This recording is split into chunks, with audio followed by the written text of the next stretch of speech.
Est-ce que les VUS et les camions légers dans leur ensemble sont réellement plus dangereux pour les piétons? On va en discuter à l'instant. Oui, c'est vrai. Ils produisent 20% plus de GES en moyenne, mais en plus sont plus dangereux pour les autres usagers de la route. Par exemple, ils sont 2 fois plus souvent impliqués dans des collisions avec les piétons que les voitures.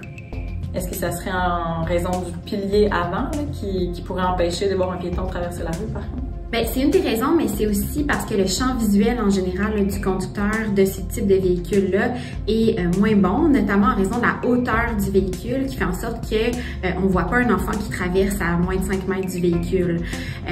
Puis on sait quand même qu'il y a 300 enfants qui sont blessés chaque année des suites d'une collision.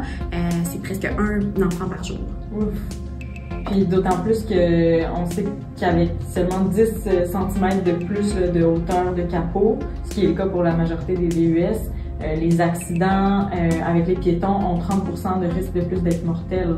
Oui, c'est ça, parce que dans le fond, les piétons vont être davantage blessés aux organes vitaux plutôt qu'aux jambes, comme c'est le cas avec une voiture.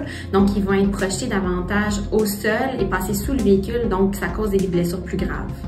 C'est choquant hein, quand on sait que c'est l'industrie qui a commencé à fabriquer des plus gros modèles de véhicules pour faire des plus grandes marges de profit, puis qui a retiré finalement complètement ou presque complètement les petits modèles de l'offre. Oui, tout à fait. Dans le fond, on paye plus cher, on pollue plus, puis on met notre sécurité puis celle de nos enfants en danger.